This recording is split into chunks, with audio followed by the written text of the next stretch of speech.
اسے کچھ پتہ نہ تھا کہ وہ کہاں جا رہی ہے اور اس کی ٹانگیں کانپ رہی تھی۔ چلنا دشوار تھا لیکن اس نے اپنے قدموں کو زبردستی گھسیٹا اور آہستہ آہستہ سڑک پر نکل آئی۔ گاڑیاں گزر رہی تھی، کچھ لوگ عجیب نظروں سے اسے دیکھ رہے تھے لیکن وہ اب کسی چیز کی پرواہ نہیں کرتی تھی۔ کسی نہ کسی طرح وہ رکشے میں بیٹھ کر گھر پہنچی۔ گھر میں جیسے آگ لگی ہوئی تھی۔ پوری رات وہ غائب رہی تھی اور سب پریشان تھے اور باپ کے چہرے پر خوف تھا۔ بھائی کا چہرہ غصے سے سرخ تھا۔ بھابھی بار بار تانے دے رہی تھی کہ میں نے تو پہلے ہی کہا تھا کہ یہ لڑکی قابو سے نکل گئی ہے۔ جیسے ہی سماویہ اندر داخل ہوئی، سب کے سوال اس پر برسنے لگے کہ کہاں تھی، کس کے ساتھ تھی، فون کیوں بند تھا، کس کے گھر گئی تھی اور اتنی دیر کہاں رہی۔ سماویہ نے اپنے اندر کے طوفان کو دبا کر اور آنکھوں کے آنسو رو کر جھوٹ بولنے کی پوری کوشش کی۔ اس نے کہا کہ میں اپنی ایک دوست کے ساتھ بازار گئی تھی، وہاں ایکسیڈنٹ ہو گیا تھا اور میں بے ہوش ہو گئی۔ مجھے ہسپتال لے جایا گیا، فون میرے ساتھ نہ تھا اور جب ہوش آیا تو فون کا لاک نہیں کھل رہا تھا، اس لیے کسی کو اطلاع نہیں دے سکی۔ بھائی نے پھر بھی یقین نہ کیا لیکن باپ نے ایک نظر اس کی آنکھوں میں دیکھا اور چپ ہو گیا، کیونکہ اس کا باپ اس کی آنکھوں میں وہ درد دیکھ چکا تھا جو الفاظ میں بیان نہیں کیا جا سکتا تھا۔ اس نے سب کو جھوٹی تسلی دے کر بات کو ختم کر دیا اور کمرے میں چلی گئی۔ دروازہ بند کرتے ہی وہ دوبارہ پھٹ پڑی، تکیے میں منہ چھپا کے چیخنے لگی لیکن آواز اندر ہی اندر دبی رہ گئی۔ اس کے رونے کی آوازیں کمرے سے باہر نہیں آئی مگر اندر اس کی روح چلاتی رہی۔ 1.5 ہفتہ گزر گیا لیکن اس کی آنکھوں سے نیند اور زبان سے بات غائب ہو گئی۔ وہ چپ چپ رہنے لگی، کھانے کو دل نہیں کرتا تھا، کسی سے بات نہ کرتی تھی۔ اس کے بابا نے ایک دن اس کا ہاتھ تھاما اور پوچھا کہ بیٹی تم ٹھیک تو ہو؟ اس نے نظریں جھکا لی اور سر ہلا دیا، لیکن اندر وہ جواب دینا چاہتی تھی کہ بابا میں برباد ہو گئی۔ وہ ہر وقت بستر پر پڑی رہتی تھی اور نہ باہر جاتی نہ کسی سے بات کرتی۔ بھابھی اب بھی اس پر شک کرتی تھی اور بھائی کے سامنے شکایت کرتی تھی، لیکن اس کا بھائی اب چپ رہنے لگا تھا کیونکہ اسے بھی محسوس ہونے لگا تھا کہ کچھ ایسا ہوا ہے جو اس کی بہن کو اندر سے توڑ چکا تھا۔ سماویہ کا چہرہ مرجھا چکا تھا اور آنکھیں اندر دھنس گئی تھی۔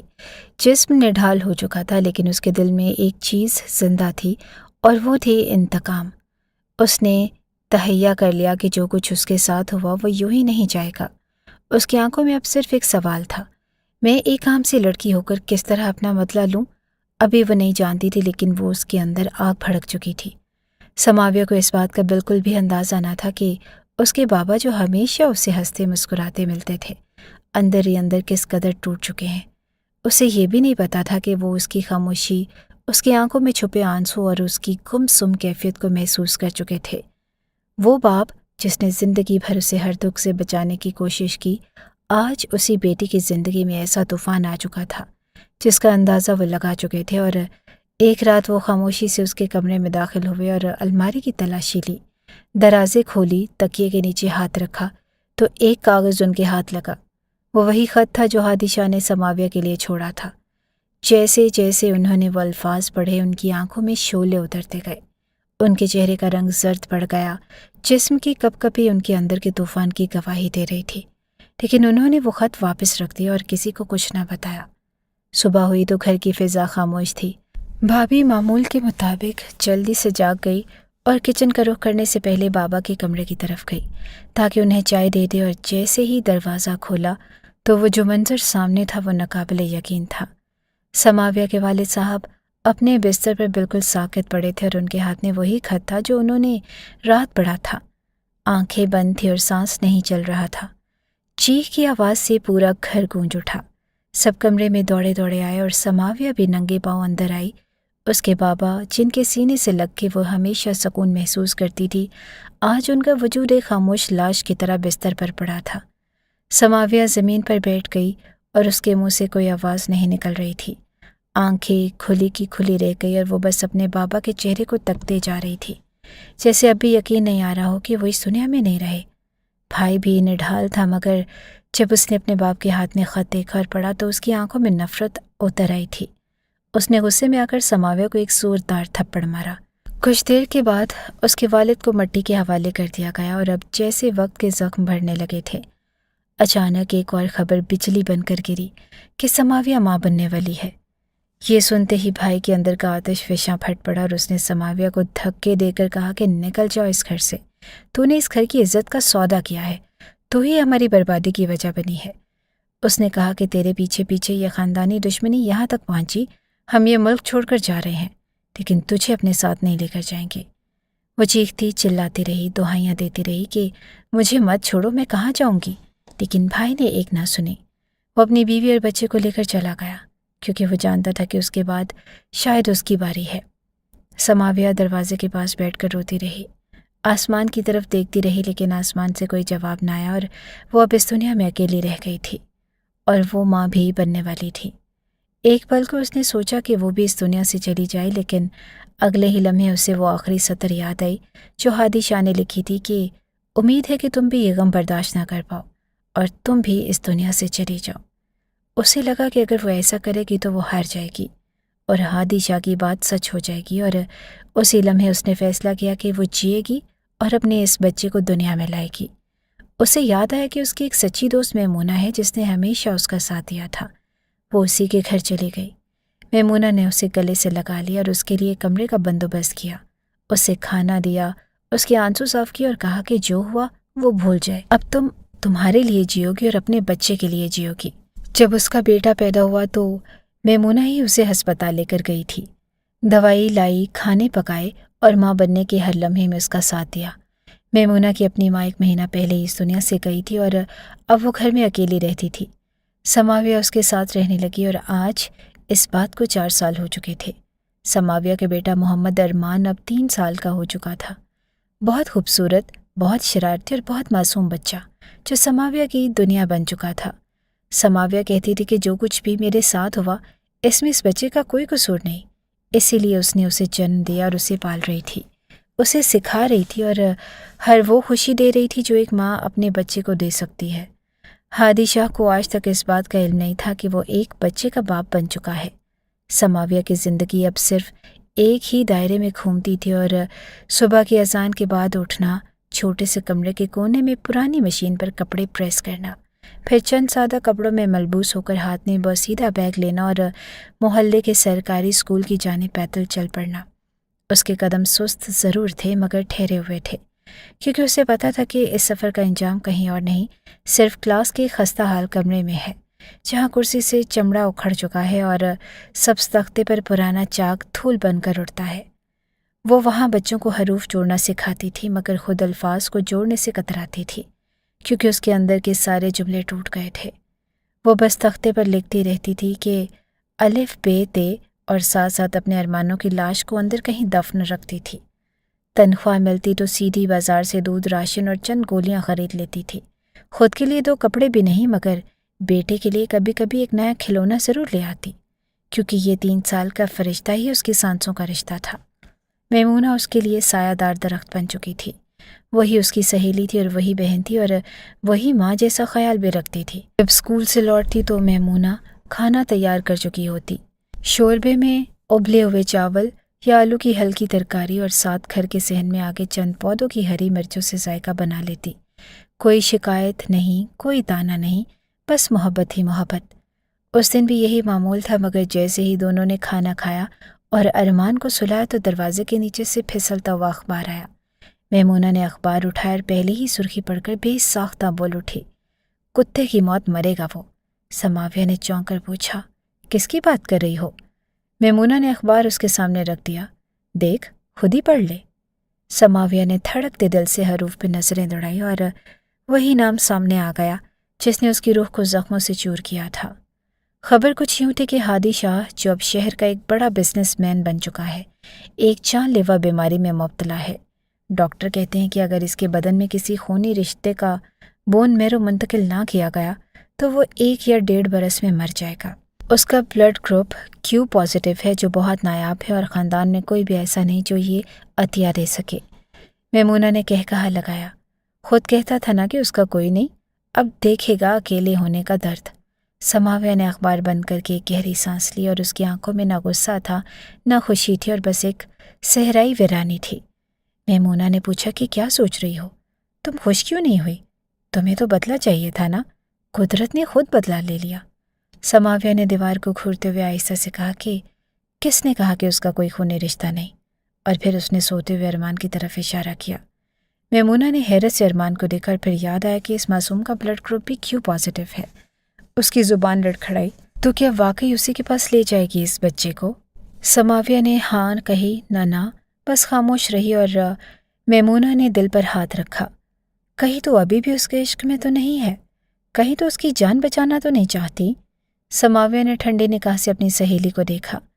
میں اپنے بیٹے کو اس کے حوالے کبھی نہیں کروں گی کہ وہ اپنی جان بچانے کے لیے میرے بچے کو تکلیف میں ڈالے، اور نہ میں اس کی جان بچانا چاہتی ہوں۔ اس نے انگلیوں سے اخبار کی سرخی پر ضرب لگائی۔ وہ یہی سوچ رہا ہے کہ اس کے بچنے کا کوئی راستہ نہیں۔ اسے بتاؤں گی کہ راستہ ہے، مگر وہ پھر بھی بچے گا نہیں۔ میمونہ نے بیزاری سے ہاتھ جھٹکا۔ چھوڑ اسے، مرنے دے۔ سماویہ کی آواز میں آہنی سردی اتر آئی۔ نہیں، یہ تو قدرتی موت ہوگی۔ مجھے اپنا بدلہ خود لینا ہے اور میں اس تک جاؤں گی۔ اس کو زندہ رہنے کی امید دے کر پھر سے تڑپا کر ماروں گی۔ اس نے ارمان کے ماتھے کو چوما۔ میں ملنے جاؤں گی ہادی شاہ سے، اور ضرور ملنے جاؤں گی۔ سماویہ نے جب ہادی شاہ سے ملنے کا ارادہ کیا تو اسے یہ اندازہ نہ تھا کہ وہ کس دل اور دماغ کی حالت میں وہاں پہنچے گی۔ نہ اس نے خود کو آئینے میں دیکھا، نہ کپڑوں کی پرواہ کی، بس پرانے سے دوپٹے کو سنبھالا اور بیٹے کو میمونہ کے حوالے کر کے نکل پڑی۔ پتہ اسے ایک پرانے کالج کے دوست کے ذریعے ملا تھا، جس نے کبھی ہادی شاہ کے لیے کام کیا تھا، اور اب وہ بھی حیران تھا کہ سماویہ اتنے سال بعد کیوں اس پتے کے پیچھے بھاگ رہی ہے۔ مگر سماویہ نے کچھ نہ بتایا اور صرف یہ کہا کہ ایک ادھورا حصہ باقی ہے، اسے مکمل کرنے جا رہی ہوں۔ اور جب وہ محل نما بنگلے کے سامنے پہنچی تو جیسے خود بھی اپنے فیصلے پر لرز گئی۔ دروازے پر سیکیورٹی گارڈ کھڑا تھا جو ایک مخصوص انداز سے اسے دیکھ رہا تھا، جیسے یہ معمول کی بات نہ ہو۔ وہ بولا کہ کس سے ملنا ہے؟ صاحب کسی سے نہیں ملتے اور ان کی طبیعت بہت خراب ہے۔ سماویہ نے اسے سیدھا دیکھا اور کہا کہ جا کے صرف اتنا کہہ دو کہ ایک مہمان آئی ہے، اگر وہ نہ بلائیں تو میں واپس چلی جاؤں گی۔ گارڈ نے ششو پنج میں جا کے اندر اطلاع دی۔ 5 منٹ کے بعد وہ واپس آیا اور بغیر کسی اور بات کے بس اتنا بولا کہ آپ اندر آ جائیے۔ وہ حیران ہوئی کہ اسے واقعی بلایا گیا ہے۔ ایک ملازم اسے اندر لے گیا، جس نے راستے میں ہر چیز کو بڑے فخر سے ایسے دکھایا جیسے وہ کسی عجائب گھر میں ہو، اور اس نے ایک صوفے کی طرف اشارہ کر کے کہا کہ یہاں بیٹھے صاحب آتے ہی ہوں گے۔ سامان اور لوازمات بھی رکھ دیے گئے، مگر سماویہ نے ان کی طرف دیکھا تک نہیں۔ وہ ایک کونے میں کھڑی رہی جیسے وہ ان تمام نعمتوں کے بیچ بھی خود کو بھوکا محسوس کر رہی ہو۔ اتنے میں اسے کسی کے قدموں کی چاپ سنائی دی، اور جب اس نے پلٹ کر دیکھا تو 4 سال بعد ہادی شاہ سامنے کھڑا تھا۔ وہ انسان جو کبھی یونیورسٹی میں قدم رکھتا تھا تو زمین بھی سانس روکتی تھی، وہ آج بالکل ماند پڑا ہوا تھا۔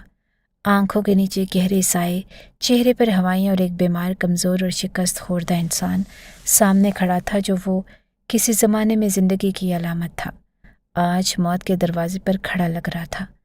اس نے سماویہ کو دیکھا اور تھکے ہوئے لہجے میں بولا کہ جب بتایا گیا کہ تم آئی ہو تو یقین نہیں ہوا کہ تم یہاں کیوں آئی ہو۔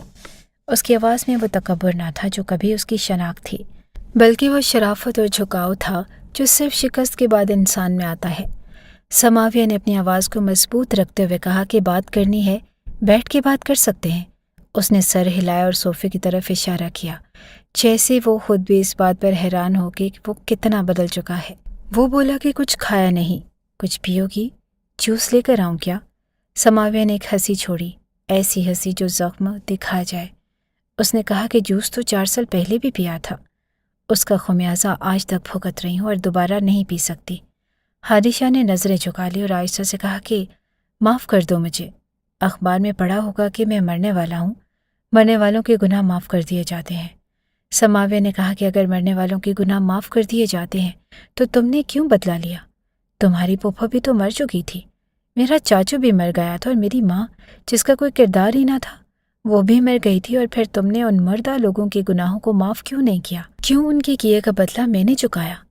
ہادی شاہ نے کہا کہ میرے پاس کوئی جواب نہیں، میں بس معافی مانگ سکتا ہوں اور امید کرتا ہوں کہ تم بھی مجھے معاف کرنے آئی ہو، ورنہ اتنے سالوں بعد کیوں آئی ہو؟ سماویہ نے کہا کہ معاف کرنے نہیں آئی، دیکھنے آئی ہوں کہ تمہاری حالت کیا ہے اور تمہارے اندر کی ساری آگ ٹھنڈی ہو گئی یا ابھی بھی سلگ رہی ہے۔ معاف تو میں تمہیں کبھی نہیں کروں گی، بلکہ تمہارے پچھتاووں میں 2 اور پچھتاووں کا اضافہ کرنے آئی ہوں۔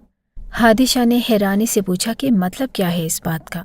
سماویہ نے کہا کہ پہلا یہ کہ جان لو کہ میں نے تم سے سچی محبت کی تھی، اتنی کہ وہ سب ہونے کے باوجود بھی اگر تم میرے پاس آتے معافی مانگتی تو شاید تمہیں معاف بھی کر دیتی، مگر جب میرے بابا اس دنیا سے چلے گئے تو معافی کا دروازہ بند ہو گیا تھا۔ ہادی شاہ خاموش رہا اور اس کے پاس الفاظ ہی نہ بچے تھے۔ سماویہ نے کہا کہ دوسری بات وہ یہ کہ تمہیں لگتا ہے کہ تم مر رہے ہو کیونکہ تمہارا کوئی نہیں، مگر تمہارا ایک رشتہ ہے، ایک خونی رشتہ جو تمہیں زندگی دے سکتا ہے۔ ہادی شاہ نے چونک کر پوچھا کہ کیا مطلب سماویہ؟ سماویہ نے موبائل نکالا اور ایک تصویر دکھائی۔ وہ تصویر تھی جس میں وہ ہسپتال کے بستر پر ماں بنی ہوئی تھی اور اس کی گود میں ایک معصوم بچہ تھا، اور ہادی شاہ کی آنکھیں پھٹ گئی اور آنسو رک نہ پائے۔ وہ بولا کہ یہ میرا بیٹا ہے۔ سماویہ نے کہا کہ ہاں، تمہارا بیٹا محمد ارمان 3.5 سال کا ہے، اور وہی ہے جو تمہاری جان بچا سکتا ہے۔ ہادی شاہ اٹھا اور اس کی طرف لپکا، مگر سماویہ نے ہاتھ کے اشارے سے روک دیا۔ وہ بھی کھڑی ہو گئی اور کہا کہ میں تمہیں زندگی دینے نہیں آئی، بس بتانے آئی ہوں کہ تم بچ سکتے ہو، مگر بچو گے نہیں۔ تمہیں وہ بچا سکتا ہے لیکن وہ تم تک کبھی نہیں پہنچے گا۔ ہادی شاہ بولا کہ مجھے ملنے دو، صرف ایک بار اسے گلے لگنے دو، میں مر رہا ہوں، تمہیں اللہ کا واسطہ ہے۔ سماویہ نے کہا کہ میں تم پر اعتماد کیسے کر سکتی ہوں؟ تم تو وہ شخص ہو جس نے میرے اعتماد کو کچلا تھا۔ تم صرف ایک رات کا تعلق یاد رکھتے ہو، مگر بھول گئے کہ زندگی بھر کے لیے کسی کو توڑ گئے۔ ہادی شاہ گڑ گڑایا، مگر سماویہ اس کے آنسوں کو پتھر کی طرح چیرتی رہی اور آخر میں یہ کہا کہ جا رہی ہوں اور صرف بتانے آئی تھی کہ تم زندگی پا سکتے تھے مگر پھر بھی مرو گے، اور وہ بھی اس سوچ کے ساتھ کہ تمہارا ایک اپنا موجود تھا مگر تم پھر بھی تنہا مر گئے۔ یہ کہہ کر وہ پلٹی اور باہر نکل گئی۔ ہادی شاہ اس کے پیچھے لپکا، مگر اس کی طاقت جواب دے گئی اور وہ پھسل کر زمین پر گر گیا، اور وہ منظر دیکھتے ہوئے بھی سماویہ نے پیچھے مڑ کر نہ دیکھا۔ وہ باہر نکلی، سورج نکل چکا تھا اور اس کی روشنی میں اس کے چہرے پر عجیب سا سکون تھا۔ جب وہ گھر واپس پہنچی تو میمونہ دروازے پر کھڑی تھی اور اس نے دیکھا کہ سماویہ رو رہی ہے، اور وہ خود حیران تھی کہ وہ کیوں رو رہی ہے۔ سماویہ کی زندگی میں وہ مہینے بھی آ گئے جب وہ اپنے ماضی کو دفن کر چکی تھی اور ہادی شاہ کا نام تک لینا چھوڑ دیا تھا۔ ارمان کے سامنے کبھی باپ کی بات نہیں کی گئی تھی اور نہ ہی اس کے کسی سوال کا کوئی جواب دیا گیا تھا۔ وہ بس اپنی زندگی میں مصروف تھی اور اپنے بیٹے کے ساتھ وقت گزارتی تھی۔ اسکول سے آتی تو کھانا بناتی، بیٹے کے ساتھ کھیلتی، سوتی، جاگتی، اس کے لیے ہی جیتی۔ لیکن ایک دن جب وہ ایک تصویری کہانی کی کتاب ارمان کو دکھا رہی تھی جس میں 3 بھالو بنے تھے اور ایک بڑا، ایک درمیانہ اور ایک چھوٹا، ارمان نے معصومیت سے بڑے بھالو پہ انگلی رکھی اور بولا ماما بھالو، پھر درمیانے پہ ہاتھ رکھا اور کہا کہ پاپا بھالو، اور پھر چھوٹے پہ انگلی رکھتے ہوئے کہا کہ ارمان بھالو، لیکن پھر اچانک چپ ہو گیا۔ سماویہ نے چونک کر دیکھا اور پوچھا کہ کیا ہوا بیٹا، کیوں رک گئے؟ تو وہ بولا کہ ارمان پاپا نہیں، ارمان پاپا نہیں، جیسے اس نے دل سے یہ بات محسوس کر لی ہو کہ اس کی زندگی میں ایک کمی ہے جو باقی بچوں کی زندگی میں پوری ہے۔ سماویہ کی آنکھیں نم ہو گئی۔ وہ حیران تھے کہ ارمان نے کیسے یہ خلا محسوس کر لیا، اور وہ تو ابھی چھوٹا ہے، اور وہ کیسے جان گیا کہ اس کی دنیا میں ایک شخص غائب ہے۔ ارمان کھڑا ہو گیا اور بار بار دہرانے لگا ماما ارمان پاپا کیوں نہیں، ارمان پاپا کیوں نہیں، اور اس کی آواز میں وہ سچائی تھی جو انسان کو جھنجھوڑ دیتی ہے۔ سماویہ خاموش کھڑی تھی اور آنکھوں سے آنسو بہنے لگے۔ وہ کچھ بول نہیں پائی تھی۔ میمونہ جو دوسرے کمرے میں تھی آواز سن کر آئی اور پوچھا کہ کیا ہوا، کیوں رو رہی ہو؟ ارمان کیا ہوا بیٹا؟ وہ بھی وہی جملے دہرا رہا تھا جو اپنی ماں سے کہہ چکا تھا۔ میمونہ کی نظریں سماویہ کی طرف تھی اور وہ کچھ دیر سب کچھ سنتی رہی، اور پھر سماویہ اٹھی اور خاموشی سے دوسرے کمرے میں چلی گئی اور دروازہ بند کر لیا، جیسے خود کو اس سوال سے بھی بچانا چاہتی ہو اور دنیا سے بھی۔ اور کچھ دن خاموشی سے گزر گئے، لیکن اندر ہی اندر سماویہ کی حالت بدلنے لگی۔ وہ سوچتی رہی کہ ارمان کو ساری زندگی باپ کے بغیر رکھنا اس کے لیے انصاف ہوگا۔ وہ یہ بھی سوچتی رہی کہ جس انسان نے اسے برباد کیا اس کو معافی تو نہیں دی جا سکتی، لیکن اگر ارمان کی زندگی میں باپ کی کمی اس کی نفسیات پہ اثر ڈالے تو کیا وہ ماں ہونے کا حق ادا کرے گی؟ اسی کشمکش میں وہ خود کو الجھاتی رہی۔ پھر ایک دن ایک فیصلہ کیا، اور ایک رات جب ارمان سو رہا تھا وہ اسے گود میں اٹھا کر ہادی شاہ کے گھر گئی، لیکن جب وہاں پہنچی تو دیکھا کہ ہادی بے ہوش پڑا، گھر میں کوئی نہیں تھا اور جیسے سب کچھ خالی ہو چکا ہے۔ وہ اسے فوراً ہسپتال لے گئی۔ ڈاکٹرز نے فوراً چیک اپ کیا اور بتایا کہ اس کی حالت نازک ہے، اگر جلدی بون میرو شفٹ نہ کیا گیا تو جان بچانا مشکل ہے، لیکن ساتھ ہی کہا کہ ارمان کی حالت بالکل نارمل ہے اور اس پر آپریشن کا اثر کم ہوگا۔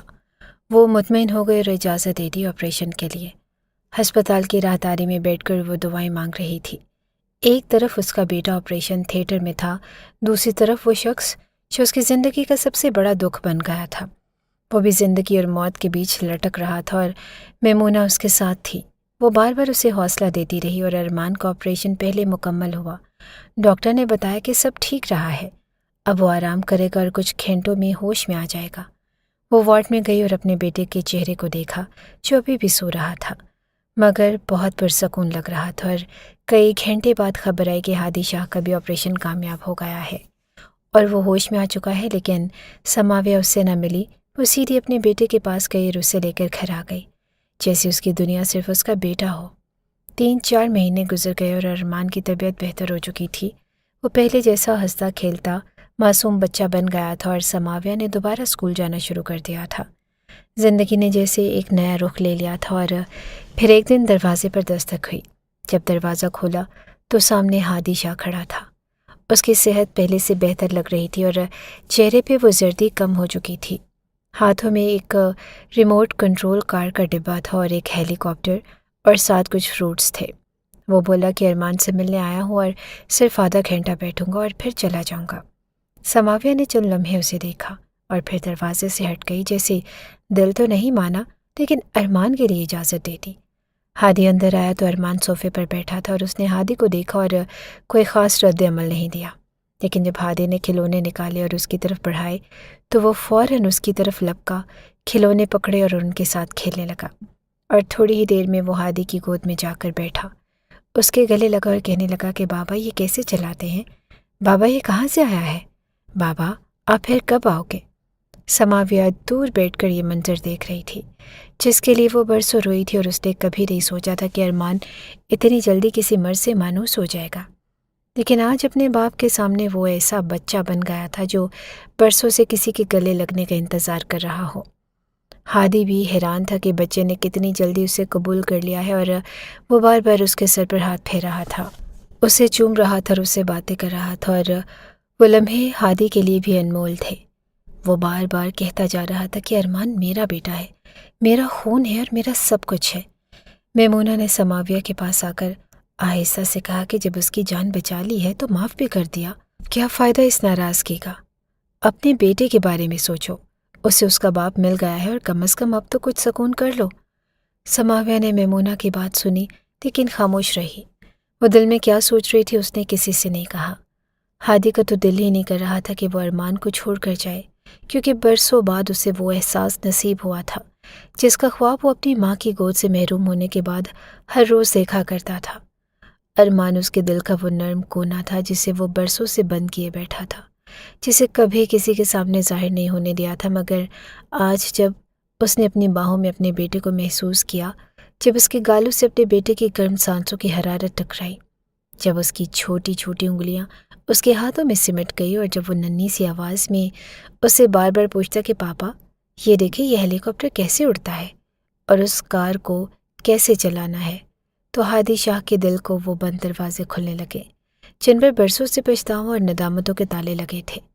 ہادی نے بھی تو ان 4-5 سالوں میں ایک ہی کمرہ، ایک ہی بستر اور ایک ہی اداسی میں زندگی گزاری تھی۔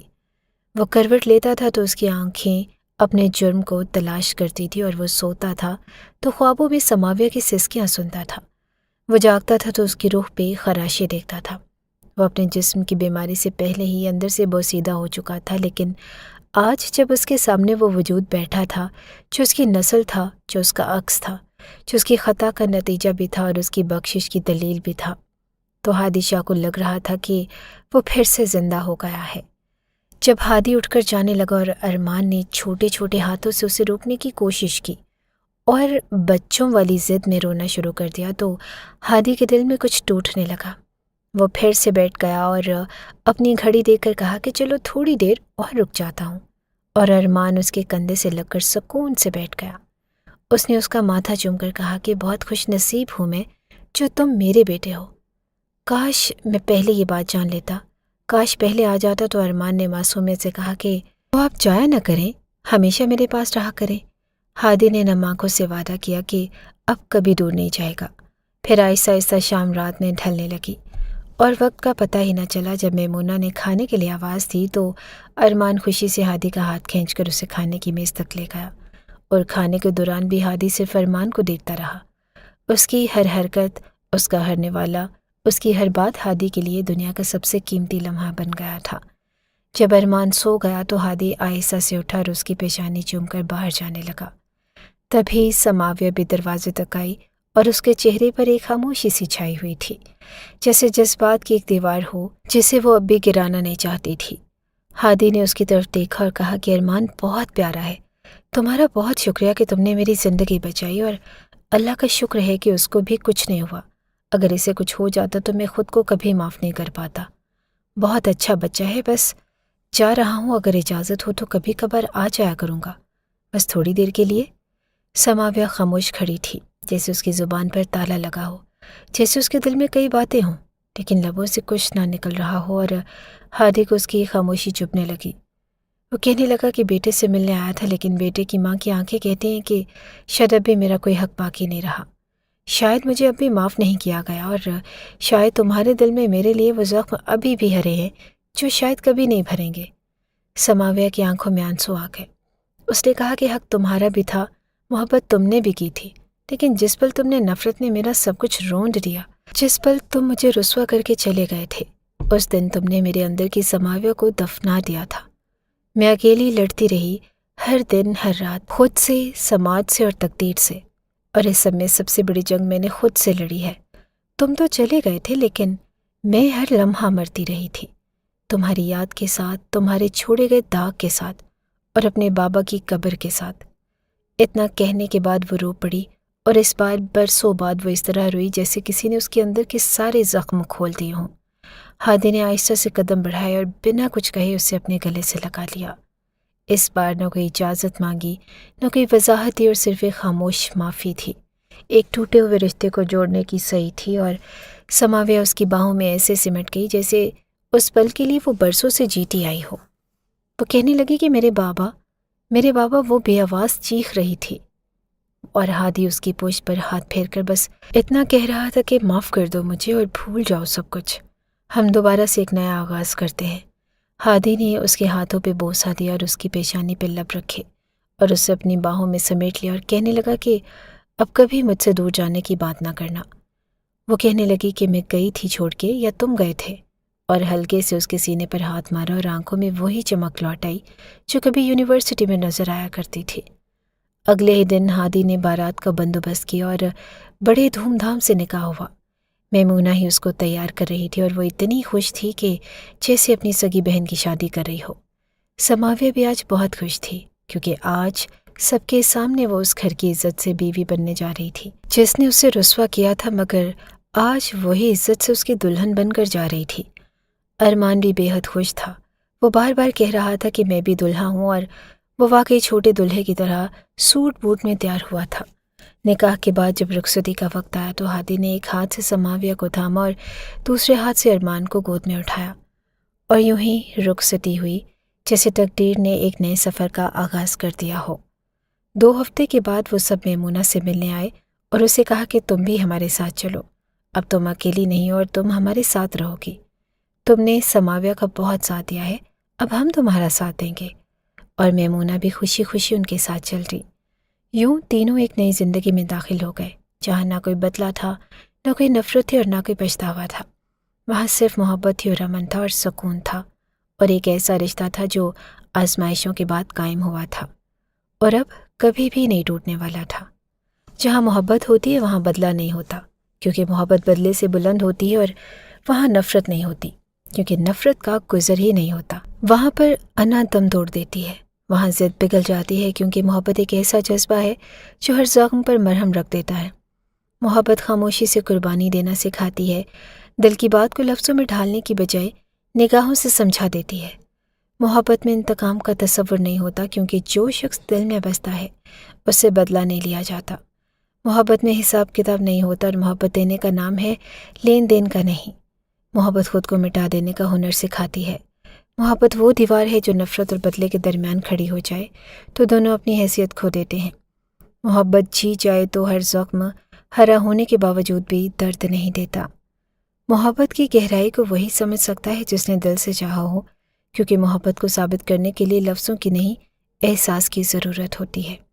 اور جو محبت کو سمجھ جاتا ہے وہ پھر کسی کو تکلیف نہیں دیتا، کیونکہ محبت سے بڑھ کر کوئی جذبہ نہیں ہوتا۔ دنیا کے ہر رشتے کا حسن تبھی تک قائم ہے جب تک محبت باقی ہے۔